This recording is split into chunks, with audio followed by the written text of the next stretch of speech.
ये वीडियो बहुत इंपॉर्टेंट होने वाली है अगर आप एक ऑप्शन ट्रेडर हो या फिर ऑप्शन ट्रेडिंग करने की सोच रहे हो। इस वीडियो में मैंने इस पर्टिकुलर अकाउंट का, जो कि हमारा एक क्लाइंट का अकाउंट है, इसको शो किया है। इसके अंदर जितना भी स्टेटमेंट है, जो प्रॉफिट एंड लॉस स्टेटमेंट है, वो आपको दिखाने वाले हैं, जिससे कि आपको एक आइडिया लग पाएगा। और इस अकाउंट में हमारा फोकस 100% फंड सेफ्टी को लेके था। मतलब हमारा फंड जो है, एक्चुअल फंड जो है, वो ज़्यादा रिस्क में ना रहे, वो सेफ रहे और हमें स्लो स्लो करके रिटर्न्स मिलते रहे, जिससे कि हम एक सैलरी की तरह इसमें से अर्न कर पाएं। यहाँ पे कोई भी फैंसी एमटीएम्स देखने को नहीं मिलेंगे, क्योंकि ये अकाउंट एक छोटा अकाउंट है और ये वो अमाउंट है जो कि हर किसी के पास अवेलेबल हो सकता है। जनरली होता क्या है कि आप 1-2 लाख का एमटीएम देखते तो हो, बट फिर आपको पता चलता है उसके अकाउंट में रखे हुए बैलेंस के बारे में कि 2 लाख रुपए कमाने के लिए बंदे ने 2 करोड़ यूज किया, 5 करोड़ यूज किया। तो उसको देख के आप डिमोटिवेट हो जाते हो और आप सोचते हो कि जब 1-2 करोड़ आएगा तभी आप ऑप्शन ट्रेडिंग में प्रॉफिटेबल हो सकते हो। तो इसका स्टेटमेंट देखने का मोटिव ये है कि आप आरओआई को समझो कि ऑप्शन ट्रेडिंग करके सेफली आप कितना आरओआई बना सकते हो, और उसी के अकॉर्डिंग अपने लाइफ के गोल्स को भी प्लान करो। ऐसा नहीं कि हर महीने आप पैसा डबल करो और सोचो कि साल भर में मैं अंबानी बन जाऊं। इस तरीके से ना प्लान करो। आप देखो कि कितना आरओआई निकलता है और उसके अकॉर्डिंग अपने गोल्स को, अपने फंड को प्लान करो। तो सबसे पहले स्टार्ट करते हैं इस अकाउंट का फंड बैलेंस के साथ। यहाँ पे इसका ये फंड है और देखते हैं कि अकाउंट में कब फंड ऐड करा गया था। तो यहाँ पे देखो, ये दिख रहा है फंड ट्रांजैक्शन डिटेल, इसको टैप करते हैं तो ये है हमारा फंड एडेड सेक्शन। इस अकाउंट में देखो कौन से तारीख को डाला गया था फंड, 27 दिसंबर 2023। मतलब दिसंबर महीने पे इसका फंड डाला गया था। और ये कितना फंड है, 5 लाख का कैपिटल इसके अंदर डाला गया था।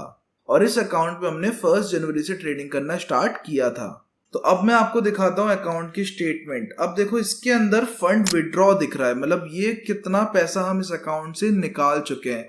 आप ये समझ लो कि ऑप्शन ट्रेडिंग करते करते लोगों को 2 साल, 3 साल, 4 साल हो जाते हैं, बट वो कभी भी फंड विड्रॉ, मतलब ये वाला जो बटन है विड्रॉ बटन, इस बटन को प्रेस नहीं कर पाते हैं। वो हमेशा सिर्फ फंड को ऐड करते हैं और लॉस कर लेते हैं। बट इस अकाउंट में देखो, यहाँ पे हमने कितना पैसा विड्रॉ कर लिया है। देखो डिपॉजिट आपको मैं दिखाया था, एक ही बार किया है हमने अभी तक, वो है 27 दिसंबर को 5 लाख का अमाउंट। उसके बाद आप देखो यहाँ पे हमने कितना फंड विड्रॉ कर लिया है। देखो ये डेट के साथ आपको दिख रहा है 12 फरवरी, 13 फरवरी, डेट के साथ आपको अमाउंट दिख रहा है। यहाँ पे आप कैलकुलेट कर सकते हो वीडियो को पॉज करके कितना अमाउंट हम विड्रॉ कर चुके हैं। ये अराउंड 1,35,000 के आसपास है, बाकी आप कैलकुलेट कर लो।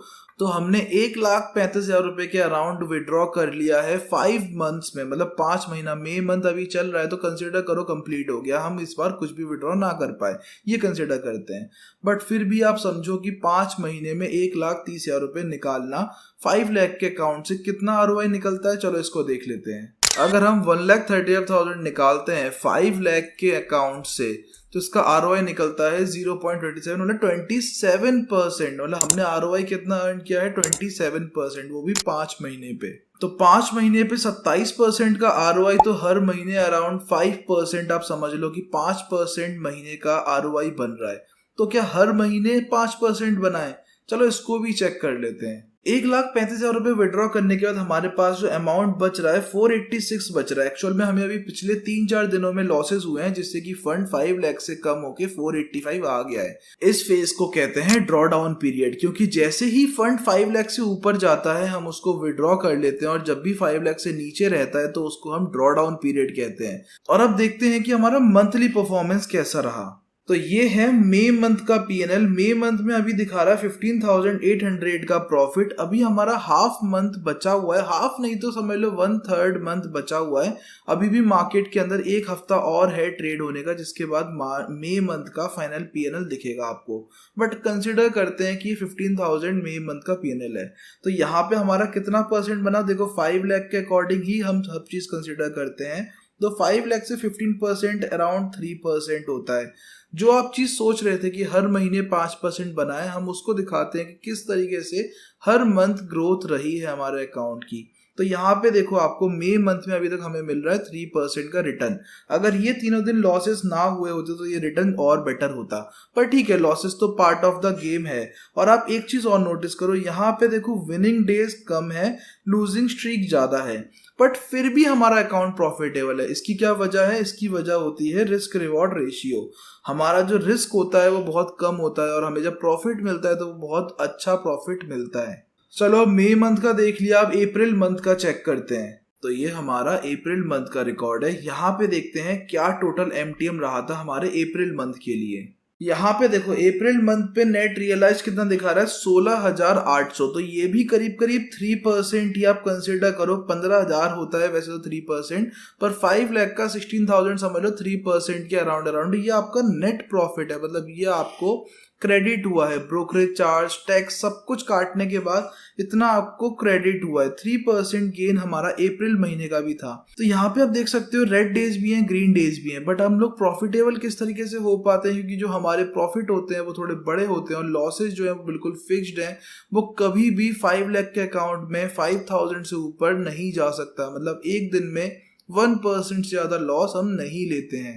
अब देखते हैं एक बार मार्च मंथ का, और ये है हमारा मार्च मंथ। यहाँ पे तो आप देखो रेड डेज कितने ज्यादा हैं, ग्रीन डेज कितने हैं, सिर्फ 5 दिन है ग्रीन डेज, बाकी सारे के सारे ट्रेडिंग डेज रेड हैं। तो आप लोग तो सोच रहे होगे यहाँ पे तो पक्का लॉस हुआ होगा। चलो चेक कर लेते हैं इस मंथ में हमारा क्या रहा। तो मार्च मंथ में हमारा रहा है 49,200 का प्रॉफिट। इसमें मतलब करीब करीब 10% का आरओआई रहा मार्च महीने का। 5 लाख के अकाउंट से 49,000 बनाना जो 10% के अराउंड आरओआई बनता है, वो भी सिर्फ 5 डेज के ग्रीन के साथ। मतलब यहाँ पे पूरे महीने अगर आप देखो कितने हिट पड़े हैं, कितने ही ज्यादा स्टॉप लॉसेस हिट हुए हैं, बट उसके बाद भी जब प्रॉफिट अर्न हुआ तो बहुत ही अच्छा प्रॉफिट अर्न हुआ, जिसकी वजह से हमारा आरओआई शूट अप कर गया और 10% में हमने पूरा महीना क्लोज किया है। इसी तरीके से फरवरी मंथ का भी एक बार चेक कर लेते हैं। ये है हमारा फरवरी मंथ का समरी और यहाँ पे देखते हैं क्या रहा हमारा प्रॉफिट और लॉस स्टेटमेंट। फरवरी मंथ में हमें रहा 8.5% के अराउंड का प्रॉफिट, मतलब 8.5% का नेट आरओआई, नेट प्रॉफिट, जो कि प्रॉफिट और लॉस दोनों माइनस करके 8.5% हमें बना आरओआई 5 लाख पे फरवरी मंथ पे। मतलब 43,600 वो अमाउंट है जो कि हमें क्रेडिट हुआ, जिसको कि हम विड्रॉ कर सकते हैं। तो स्टार्टिंग में जहां आपकी एक्सपेक्टेशन ये थी कि हर महीने 5% का रिटर्न बनेगा, बट आप उसको देखो हर महीने 5% नहीं बन रहा है। किसी महीने 10% के अराउंड जा रहा है फिगर, किसी महीने 3% के आसपास रह जाता है फिगर। तो इसीलिए वेरी करता है आरओआई। ये एक फिक्स्ड आरओआई नहीं होता कि हर महीने 5% ही मिलेगा। ये इस तरीके से होता है कि किसी महीने ज्यादा, किसी महीने कम, इस तरीके से ओवरऑल आप प्रॉफिट में रहते हो। तो क्या हमें हर महीने प्रॉफिट होगा? चलो ये भी देख लेते हैं। देखो हमें जनवरी मंथ पे लॉस हुआ था, हम उसको भी चेक कर लेते हैं जनवरी मंथ में हमारा कितने का लॉस था। तो ये देखो ये हमारे जनवरी मंथ का समरी, और यहाँ पे देखो हमें जो नेट प्रॉफिट है वो कितना है, -5। मतलब हमें लॉस हुआ है इस महीने। जनवरी मंथ का समरी क्या रहा, -1% के लॉस के साथ हमने क्लोज किया। इतने दिन ट्रेडिंग हुई और सारा कुछ करने के बाद जो नेट आरओआई निकलता है वो क्या रहा, -1%। 5 लाख के अकाउंट पे -1%, मतलब 4,000 4,500 रुपए के आसपास अपन ने क्लोज किया पूरा महीना। देखो मैंने आपको हर एक महीने का डिटेल दिखाया। यहाँ पे आप एक ओवरऑल समरी देख सकते हो, ये है ईयर टिल डेट। यहाँ पे देखो क्या चल रहा है। तो ये है हमारा देखो ओवरऑल समरी इस साल का अभी तक। यहाँ पे आपको दिख रहा है नेट प्रॉफिट कितना है, 121,003, मतलब 1,21,000 रुपए का नेट प्रॉफिट चल रहा है। और यहाँ पे आप देखो जनवरी मंथ जो है वो सिर्फ एक रेड है, बाकी चारों महीने आपके पॉजिटिव है। देखो ऑप्शन ट्रेडिंग जब करने उतरते हो, जब आपका फंड थोड़ा बड़ा हो जाता है तो आप 3, 4, 5% को ही टारगेट करते हो पर मंथ के बेसिस पे। जब आपका फंड छोटा होता है, 10,000, 20,000, 30,000 ऐसा फंड होता है, तो आप उसको डबल करने का प्लान करते हो, तब आप उस पर हाई रिस्क हाई रिवॉर्ड वाले ट्रेड्स लेते हो। बट जब आपका फंड बड़ा हो जाए तो आप कभी भी ये नहीं सोचोगे कि मेरा 10 लाख का फंड जो है उसको मैं 0 हीरो पे लगा दूं, या तो वो 0 हो जाए, खत्म हो जाए, या तो वो 10 लाख के 30 लाख बन जाए। इस तरीके से ट्रेड नहीं करोगे तब आप ये प्ले करोगे कि एक बार 10 लाख डाल दूं और उसके बाद मुझे एक मंथली सैलरी की तरह आता रहे, थोड़ा थोड़ा प्रॉफिट मेरे को मिलता रहे हर महीने और मेरा फंड भी सेफ रहे। अभी हमारे इस अकाउंट को 5 महीना ही हुआ है और हमने 25 25% का ROI सिक्योर कर लिया है। वैसे तो मेरा गोल ये है कि हम ईयरली 50% के आसपास का नेट ROI बना पाए, मतलब 5 लाख पे करीब करीब 2.5 लाख के आसपास का प्रॉफिट हम जनरेट कर लेंगे। देखो ROIs जो होते हैं वो बिल्कुल सेम है। 5 लाख पे 2.5 लाख जनरेट होगा, तो अगर आपके पास 20 लाख का फंड है तो वो 10 लाख जनरेट हो रखा होगा। ROIs में कोई खास फर्क नहीं आता। जब आपका फंड बड़ा हो जाता है तो आप स्मॉल ROIs को टारगेट करते हो। इसी तरीके से 3, 4, 5% हम मंथली को टारगेट करेंगे, क्योंकि ईयर एंड पे जाके हमारा एक बहुत अच्छा अमाउंट बना देगा। आई होप आप लोग समझ गए हो कि ऑप्शन हेजिंग करके आप किस ROI को जनरेट कर पाओगे, कितना ROI आप बना पाओगे, वो आपको आइडिया लग गया हो। आप इस प्रॉफिट से फिर आप ऑप्शंस बाइंग, जीरो हीरो, वो सब चीज कर पाओगे और आप कर सकते हो बेफिक्र होके। इसमें क्या है कि आपको बिल्कुल भी ग्रीड या फियर नहीं होगा, तो आप बेटर परफॉर्म भी करोगे जीरो हीरो के अंदर। तो यही तरीका है ग्रो करने का अकाउंट। स्लो स्लो ग्रो करो, उसके बाद जब प्रॉफिट हो जाए तो उससे रिस्क लो। आई होप मैंने आपकी लाइफ में कुछ पॉजिटिव ऐड किया है। सब्सक्राइब कर लीजिए चैनल को फर्दर अपडेट्स के लिए।